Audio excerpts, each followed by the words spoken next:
नमस्कार, आप देख रहे हैं पीजी वर्ल्ड न्यूज। प्रयागराज में हुई तेज बारिश ने एक बार फिर शहर की जल निकासी व्यवस्था की पोल खोल कर रख दी। हालात ऐसे बने कि शहर के कई प्रमुख इलाकों में सड़क और नाले का फर्क तक मिटता नजर आया। जॉर्ज टाउन थाना क्षेत्र से लेकर कचहरी, अल्लापुर, ममफोर्डगंज, करेली, निरंजन पुल, जीरो रोड, लक्ष्मण मार्केट और बैरहना समेत कई इलाकों में दूर दूर तक अगर कुछ दिखाई दे रहा था तो वह था सिर्फ पानी। कहीं सड़कें जलमग्न थीं तो कहीं पानी के बीच वाहन बंद पड़े नजर आए। राहगीर अपनी गाड़ियों को धक्का देकर निकालने की कोशिश करते दिखाई दिए। कई स्थानों पर पानी का बहाव और जल भराव ऐसा था कि कुछ पल के लिए यह महसूस होने लगा कि हम शहर की सड़क पर हैं या किसी नदी के किनारे। सबसे बड़ा सवाल यही है कि हर साल बारिश से पहले जल निकासी और नालों की सफाई के दावे किए जाते हैं, लेकिन बारिश आते ही वही दावे पानी में तैरते नजर क्यों आते हैं?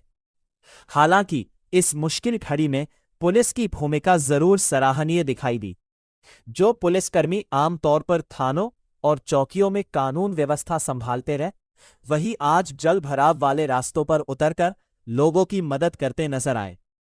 कहीं वाहन चालकों को रास्ता पार कराया गया तो कहीं परेशान राहगीरों की सहायता की गई। लेकिन तस्वीर का दूसरा पहलू भी है। अगर सामान्य बारिश में ही शहर के प्रमुख इलाके तालाब में तब्दील हो जाए तो सवाल सिर्फ बारिश पर नहीं बल्कि शहर की तैयारी और जल निकासी व्यवस्था पर भी उठेंगे। अब सवाल यह है कि क्या हर साल की तरह इस बार भी जल भराव के बाद सिर्फ निरीक्षण और आश्वासन तक मामला सीमित रहेगा, या प्रयागराज की जल निकासी व्यवस्था को लेकर कोई स्थायी समाधान निकलेगा? इसी पूरे मामले पर वरिष्ठ अधिवक्ता आयुष मिश्रा और क्षेत्र के स्थानीय निवासी क्या कहते हैं, आइए सुनते हैं उनकी बात। का क्षेत्र है या आप जॉर्ज टाउन का एक एरिया है, इसमें क्या कहेंगे आप, क्योंकि हर साल का ये मुद्दा रहता है? देखिए, निःशब्द हूँ।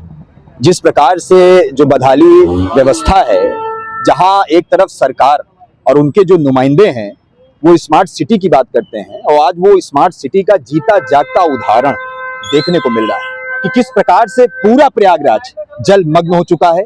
घरों के अंदर तक पानी जा चुका है, कोई निकासी नहीं है, नाला जाम है, कोई अधिकारी इस पे स्पष्ट सुरक्षा व्यवस्था और सफाई की कोई सुनियोजित तरीके से स्पष्ट कोई टिप्पणी करने को तैयार नहीं है। मौके पे कोई अधिकारी आने को तैयार नहीं है, कोई प्रतिनिधि मौके पे जनता के बीच आने को तैयार नहीं है। तो और दूसरी चीज ये है कि हम लोग इस समय जॉर्ज टाउन थाने क्षेत्र के अंतर्गत खड़े हैं, जहां चारों तरफ आप देखें कि पूरा जलमग्न है और कंधे यहाँ तक पूरा जो है कमर तक पानी भरा हुआ है, घरों के अंदर तक पानी जा चुका है। ये जॉर्ज टाउन थाना हमारे पीछे है, जॉर्ज टाउन थाना तक के अंदर पानी है। ये बदहाली व्यवस्था है कि जहां जो कानून का रक्षक है, या बोला जाए कि एक तरह से जहां की कानून व्यवस्था जलमग्न हो गई हो, वहां सरकार से क्या उम्मीद की जाए? अगर आने वाले समय की बात छोड़ दीजिए, मौजूदा समय की बात करें तो कौन सी वो राय है या कोई बात है जो आप कहना चाहते हैं? क्योंकि तमाम आला अधिकारी, कहीं नगर निगम का चौड़ीकरण, कहीं कुछ कहीं रोड का चौड़ीकरण, लेकिन व्यवस्थाएं यथास्थिति वैसी की वैसी ही बनी हुई है। देखिए, क्या है ना कि ये केवल ठग है। ये सरकार ने फर्जी जुमले लगाकर लोगों को, पब्लिक को ठगने का काम किया है, पब्लिक को ठगने का काम किया है। और आज उसी ठगी का जीता जागता उदाहरण आप देख सकते हैं कि किस प्रकार से जलमग्न है। तमाम यहाँ पे पूरा थाना जलमग्न है, पूरी व्यवस्था चरमरा गई है, लेकिन अभी भी कोई ऐसी चीजें नहीं दिख रही हैं, ऐसा मानक नहीं दिख रहा है, ऐसी व्यवस्थाएं नहीं दिख रही हैं कि कहीं से निकासी हो। और ना ही कोई यहाँ पे नगर निगम का उच्च अधिकारी आने को तैयार है कि आश्वस्त करने को तैयार है। कम से कम उनको यहाँ पे आकर आश्वस्त करना चाहिए, वो अपनी जो जिम्मेदारियां हैं उनको निभाना चाहिए, जनता में विश्वास पैदा हो, इस प्रारूप में, इस दृष्टिकोण में काम करना चाहिए। लेकिन ऐसी कोई व्यवस्था नहीं है। और ये जीता जागता उदाहरण आप देख सकते हो कि इनका जो है, जो एक गैर संवैधानिक जो चेहरा है, जो ठगी का चेहरा है, वो आज थोड़ी सी बारिश में सामने आ चुका है।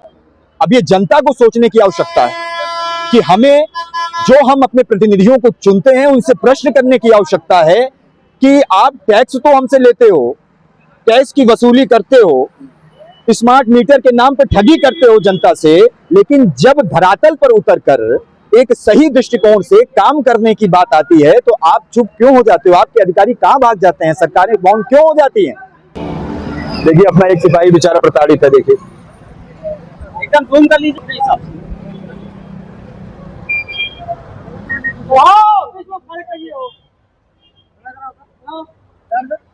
रोड कंस्ट्रक्शन वाला रोड है, इसको नए कंस्ट्रक्शन इंटरलॉकिंग रोड के लिए मैंने उनसे एप्लीकेशन दिया था।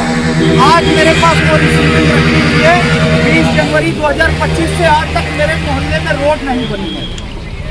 मैंने एप्लीकेशन ना दिया हो तब ये लोग कहते हैं। मैं बार बार जनता दरबार में मंगलवार को हमेशा 10 से 12 जनता दरबार लगता था। मैं जाता था वहाँ एप्लीकेशन दे के मोहल्ले से मैं करता था, लेकिन आज तक मेरा कोई काम का समाधान तक नहीं हुआ।